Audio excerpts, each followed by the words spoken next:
Salam,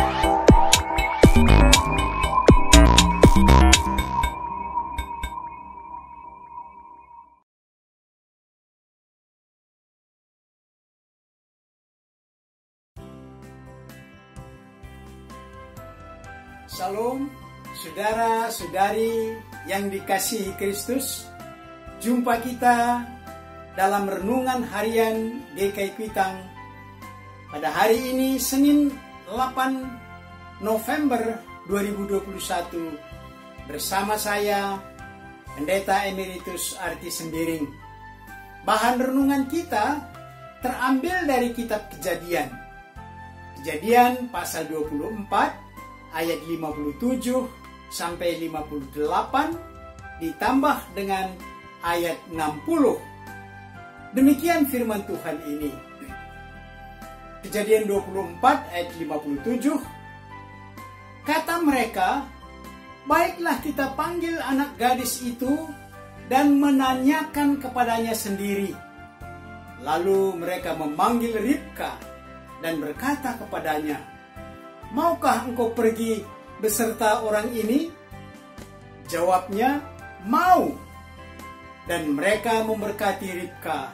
Kata mereka kepadanya, saudara kami, moga-moga engkau menjadi beribu-ribu laksa, dan moga-moga keturunanmu menduduki kota-kota musuhnya. Demikianlah firman Tuhan. Berbahagialah kita yang mendengar firman Tuhan dan yang tekun melaksanakannya dalam kehidupan sehari-hari. Amin. Saudara-saudari, dari firman Tuhan ini, tema kita berbunyi, menyongsong berkat Tuhan.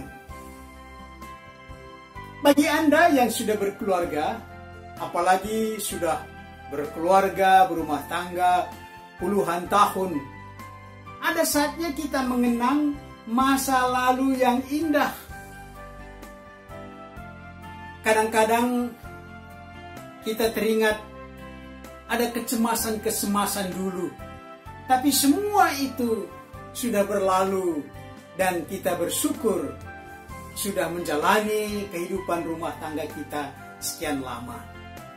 Indah saat dulu, waktu masih berduaan, memadu kasih cinta, hati yang berbunga-bunga, dan banyak nyanyian cinta melengkapi suasana, mengungkapkan suasana hati yang telah dipadu, seperti kata syair lagu ini, dalam liku-liku cinta yang akhirnya senyum kehancuran.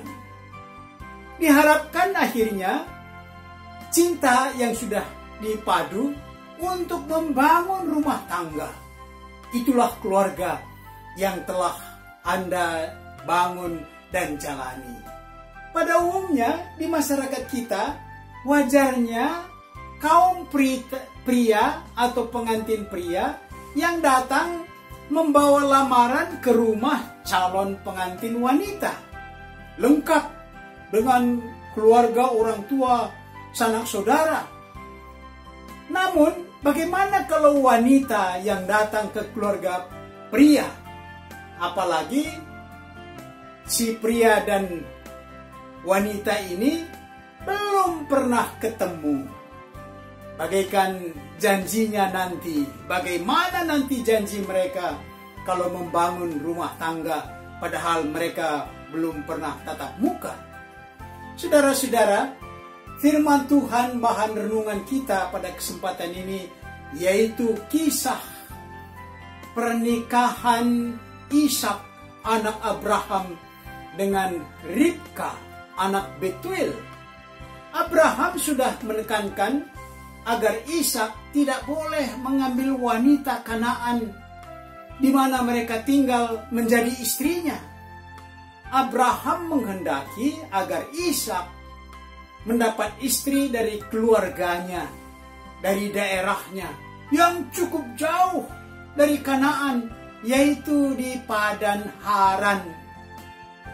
Di sana masih ada keluarganya, yaitu keluarga Betuel saudaranya, dan Betuel ini keponakannya dan mempunyai anak perempuan.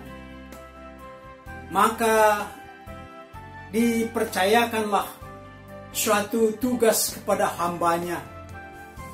Sedang Ishak anak Abraham yang mau menikah ini tidak boleh diikutkan dalam perjalanan itu. Maka hamba Abraham ini bertekad untuk menjalankan tugas ini, dan Abraham meminta supaya dia bersumpah untuk melaksanakan tugas ini, supaya tugas ini dilandasi dengan kuasa dan penyertaan Tuhan. Suatu tugas sekaligus tugas yang indah, tapi tugas misteri. Namun semua dilandasi dengan penyertaan, permohonan penyertaan Tuhan. Hamba Abraham ini sampai di tempat yang dituju. Dia sampai di pintu gerbang kota Haran, di sebuah sumur. Sumur itu sebagai sumber air untuk penduduk. Pada pagi hari dan sore hari biasanya perempuan-perempuan mengambil air dengan buyung di bahu mereka untuk kebutuhan rumah tangga. Dengan penuh penyerahan, hamba Abraham memohon bimbingan Tuhan, dan dengan permohonan agar Tuhan memberi tanda siapa anak gadis yang sesuai dengan rencana Tuhan menjadi istri Ishak tuannya. Yaitu tandanya, siapa nanti yang aku minta kepada perempuan, berilah aku minum. Dan dia mengatakan, minumlah Tuan, unta-unta Tuan boleh juga aku beri minum. Maka dialah itu. Demikian doa hamba ini, mohon bimbingan Tuhan. Dan terjadilah sesuai dengan doa dari hamba Tuhan ini. Dalam pertolongannya, maka datanglah perempuan mendekat ke sumur itu. Ribka, anak Betuel, saudara Laban, dipertemukan oleh Tuhan.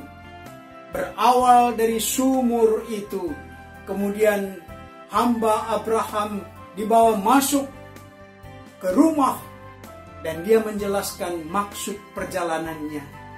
Dan ternyata Ribka ditentukan Tuhan.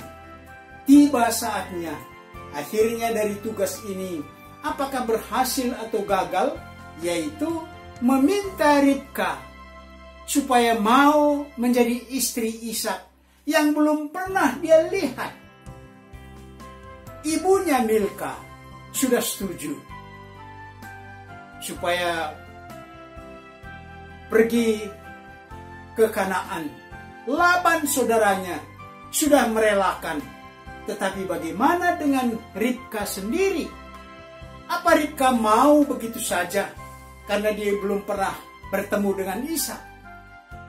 Saudara-saudari, inilah pertimbangan Ribka. Hanya apa yang disampaikan oleh hamba Tuhan itu menjadi pertimbangannya, yaitu dikatakan oleh hamba Tuhan itu, Tuhan sangat memberkati tuanku itu. Hamba ini tidak menguraikan bahwa Ishak pemuda tampan, ganteng, cakep, pemuda yang hendak menikah ini sopan dan lain sebagainya. Dia hanya mengatakan, tuanku itu diberkati oleh Tuhan. Dan tanda-tanda berkat itu memang ditunjukkan dan diberikannya kepada Ribka berupa perhiasan. Dan saudaranya Laban juga turut mendapat. Berkat yang dikatakan oleh hamba Abraham ini akan diwariskan kepada Ishak dan keluarganya. Itulah menjadi landasan Ribka, pertimbangan Ribka. Demikianlah tema kita yang berbunyi, menyongsong berkat Tuhan. Ribka mau berangkat menjadi istri Ishak untuk menyongsong berkat Tuhan. Berkat Tuhanlah yang menjadi dasar keluarga ini. Tidak sedikit saudara-saudari sekarang orang menikah, yang utama bagi dia bukan berkat Tuhan, tetapi ada yang mengutamakan harta, jabatan, gengsi. Dengan renungan hari ini, kita patut mengevaluasi keluarga kita.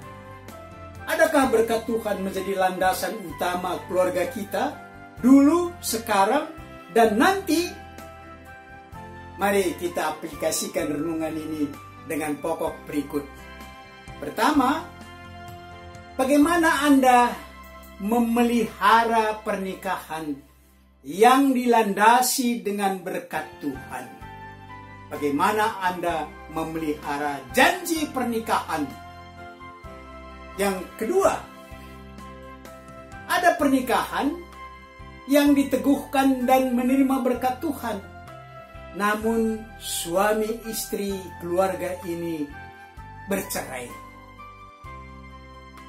Apa nasihat Anda untuk mereka dalam keluarga yang seperti ini? Yang ketiga, berkat Tuhan dalam keluarga tidak berarti kita membuat pasif. Walaupun berkat Tuhan sudah menjadi dasar, apa yang harus kita lakukan dengan dasar ini? Mari berdoa. Bapa kami yang di sorga, berkat dan kesetiaan Bapa selalu baru tiap pagi, bagaikan roti mana yang harus kami kumpulkan.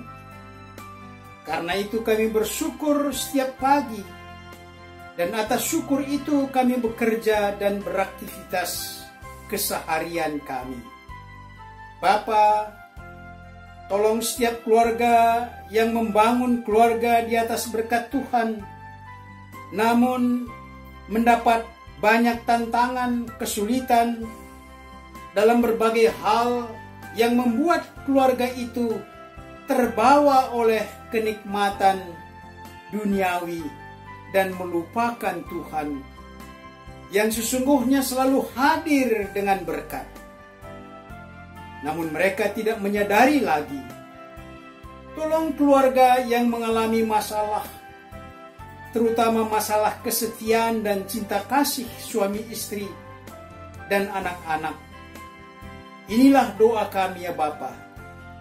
Dengarkan dan kabulkan doa untuk keluarga kami, untuk keluarga anak-anak Tuhan, dalam nama Tuhan Yesus. Amin.